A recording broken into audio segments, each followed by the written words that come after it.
les reprises du LCA et voilà un peu l'expérience que nous avons à ce sujet. Donc d'emblée, il faut dire que c'est une chirurgie qui est difficile dans certains cas, qui pose d'énormes problèmes techniques. Il faut toujours identifier la cause pour ne pas reproduire les mêmes erreurs. Et différents transplants sont utilisés pour remplacer ceux qui sont défaillants. Alors c'est environ 40 000 ligamentoplasties par an en France, 140 000 aux USA, et 7 000 ligamentoplasties donc en Algérie. Il faut évidemment retenir que la première ligamentoplastie donne 75 à 90% de bons et d'excellents résultats. Quels sont les critères d'échec de reconstruction du LCA? C'est d'abord un échec fonctionnel, le maladresse plein de douleur, de raideur et d'instabilité, et puis du chute du niveau d'activité, surtout chez le sportif. L'échec anatomique, lui, c'est le plus embêtant, puisque c'est la réapparition du gros. Maintenant, si on doit considérer seulement la rupture seule comme critère d'échec, cela va sous-évaluer évidemment le taux d'échec réel. Celui-ci va augmenter de manière vertigineuse, vous le voyez sur le graphe bleu, lorsqu'on associe des critères objectifs comme la douleur et la raideur. Il faut retenir qu'une autogreffe diminue le risque de rupture à 2 endocules et qu'il n'y a aucune différence notée sur la rupture entre BTB, tendon quadricipital et DIDT. Quelles sont les étiologies de ces échecs? Ils sont fréquemment liés à des erreurs techniques. Vous voyez sur ces radios, on rassemble un peu tout ce qu'il ne faut pas faire, avec des tunnels anésométriques, un matériel de fixation inadéquat, qui évidemment aboutissent à une faillite de la fixation. La prétention excessive aussi peut aboutir à une nécrose donc au cours du processus ligamentaire de la plastie. La rééducation agressive, évidemment, lorsqu'elle donne une douleur ou une raideur, évidemment, le patient vit ça comme un échec de son opération. Les allogreffes peuvent donner des échecs d'incorporation de la greffe. Et enfin, la dernière étiologie, c'est le nouveau traumatisme. La première complication, c'est la chute du transplant. Un véritable dilemme. Faut-il réutiliser la plastie en la mettant d'abord sous pression, donc lavage sous pression, puis la mettre donc en immersion pendant 30 minutes dans cette solution, ou reprendre une autre plastie de voisinage. Quand on se met que la littérature est très pauvre, et c'est difficile de trouver des articles qui parlent donc de ce sujet. La désinsertion, jonction en cependant, c'est le mauvais calibrage de la plaquette osseuse, ou bien c'est une partie tendineuse trop épaisse. Les douleurs antérieures peuvent être évitées aisément. Comment? Il faut faire un remplissage spongieux des sites donneurs à rabord, surtout de la pointe de la rotule, fermer parfaitement le péritendon, et puis il faut toujours, évidemment, personnaliser la rééducation, savoir où le patient va faire sa rééducation. Je voulais dire ça pour dire que l'intervention n'est pas terminée lorsque la ligamentoplastie est faite. C'est très important de ne pas laisser des aides faire cela parce que ça peut aboutir à ces fameuses douleurs antérieures handicapantes. Le peignage du tendon rotulien, évidemment, est fait à chaque fois que vous voulez fermer ce pertuis de 1 cm lié au prélèvement, sinon vous allez aboutir à une patella inférieure. La fracture préopératoire de la patella est rare lorsqu'on utilise le matériel adéquat et il faut savoir que les coupes doivent être obliques, convergentes sur celle-ci. On rentre un peu dans des complications qui sont un peu plus difficiles à gérer. C'est d'abord la fracture préopératoire du condyle fémoral latéral. Vous voyez qu'il n'y a plus de cortical postérieur donc, chez ce malade, et puis plus évidemment de fond, c'est-à-dire que le tunnel est plus bas. Et vous voyez donc une fracture de la corticale donc, pour ce malade où la vis, elle est il y a seulement la partie antérieure du tunnel fémoral et qu'il n'y a plus de cortical postérieur. C'est des masses assez difficiles donc, à gérer. Il n'est pas évident donc, de pouvoir reconstruire cela. Je passe à la prochaine diapo.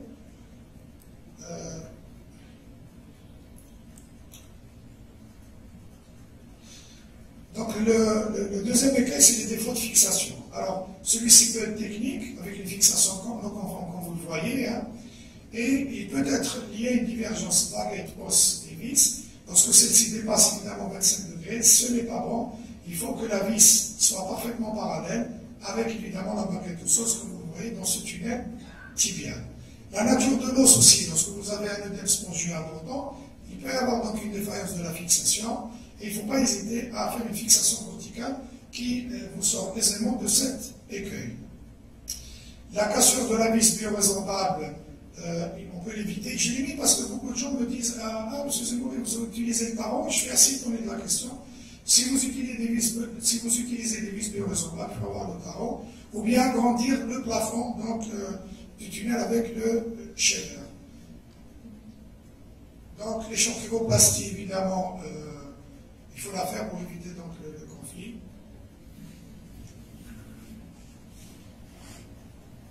Ou en deux temps, en un seul temps lorsque l'écart est simple, et en deux temps, évidemment, à chaque fois qu'il faut faire une ablation de matériel laborieuse, à chaque fois qu'il faut combler une lise importante du tunnel osseux, notamment fémoral, et lorsque vous avez une raideur articulaire qui nécessite une arthrolyse sous arthroscopie.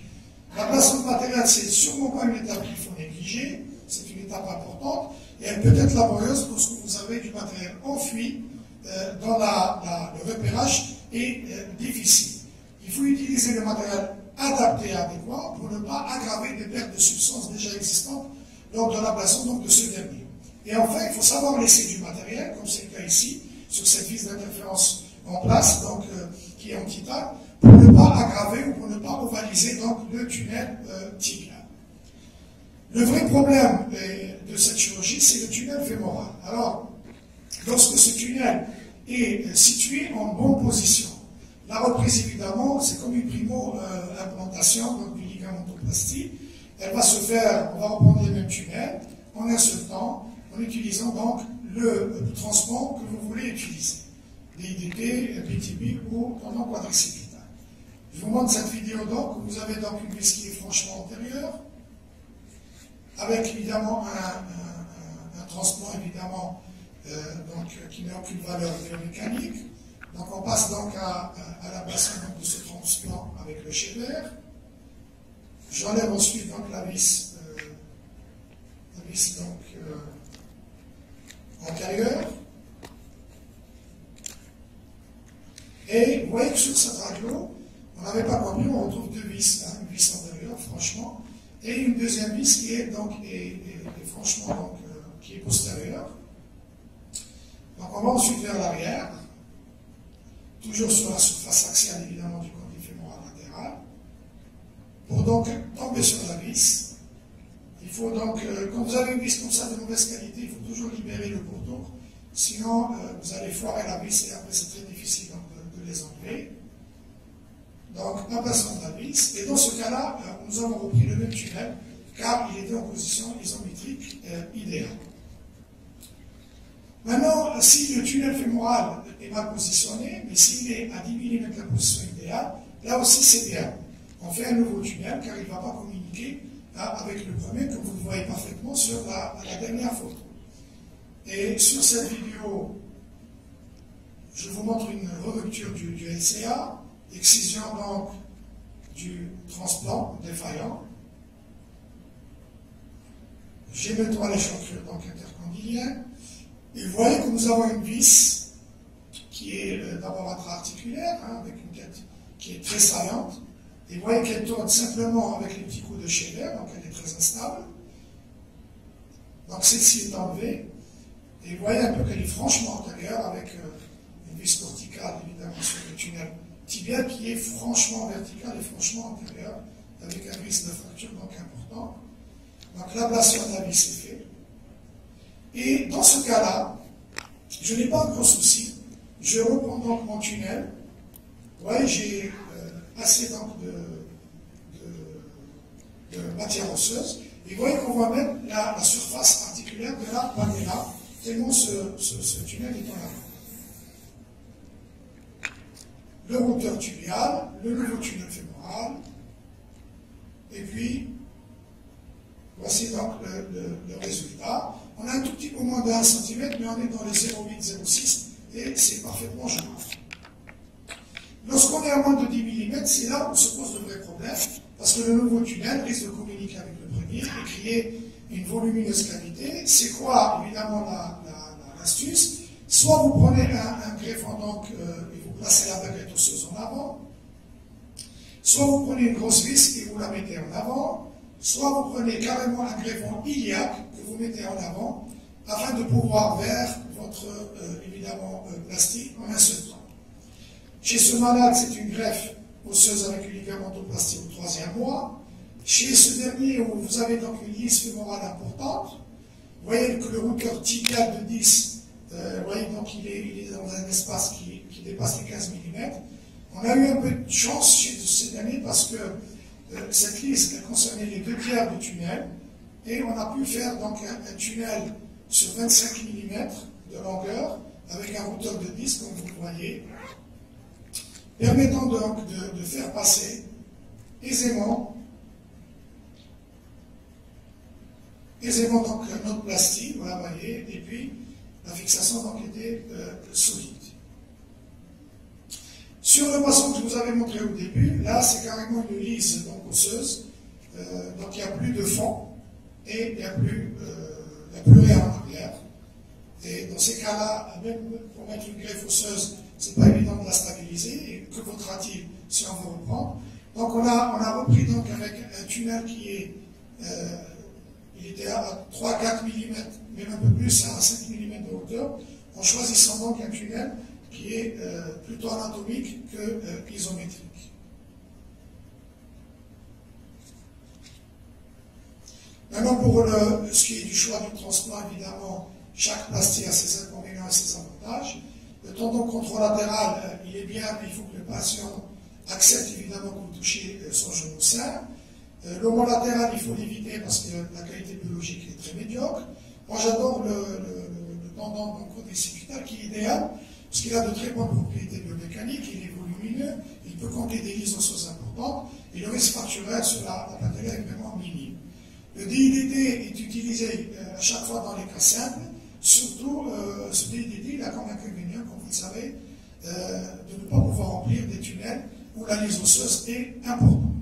La raideur du genou, évidemment, lorsqu'elle est liée à un tunnel qui est franchement antérieur, il faut donc la réparer en faisant une section du néoligament avec une arthrolyse sous arthroscopie. Si celle-ci est liée à un défaut de rééducation, la mobilisation de l'arthrolyse donc s'impose. Ceci donc est une raideur donc, du genou, voilà, qui est à 85 degrés. Donc vous avez évidemment une obturation de toute la région sous-quadricipitale. Donc j'enlève donc tout ce qui est blanc, tout ce qui est cartonné avec mon chevert. Ah, je fais vite, hein, vous savez tout ce que c'est qu'une arthrolyse, c'est pas la peine de s'attarder. J'enlève tout ce qui est blanc et tout ce qui est jaune, on le laisse évidemment, on laisse la synoviale. Et malgré donc cette libération, vous allez voir, je pousse, hein, il est sous rachis, je pousse de tout mon poids. Et là, vous voyez, hein, je ne suis pas à 140, je suis à 130, 135, pas plus. La raideur du genou en flexion, évidemment, vous le savez, c'est le cyclore. Et là, il ne faut pas hésiter donc à enlever ce cyclore, évidemment, avec le chevert. Sur cela, il ne faut pas trop tarder parce que vous pouvez libérer et les faits sont persister parce que vous pouvez avoir des rétractions, des ischio-journaux et c'est la catastrophe pour votre consultation. Le stotomie tibiale du LCA, nous la faisons à chaque fois qu'il y a une arthrose fémorale tibiale débutante, une lésion ligamentaire postérieure externe, un engeniment excessif. Voici donc un patient chez lequel on va utiliser une plastie avec donc, le tendon quadricipital, donc l'ostéotomie de validisation. Je fais une soustraction donc, externe de normocorrection de 3 degrés. Le prélèvement donc, du tendon quadricipital. Évidemment, la fermeture n'est pas encore faite et vous avez évidemment le tunnel tibial avec le fil de traction. Voici donc le résultat avec donc, le tunnel et l'ostéotomie.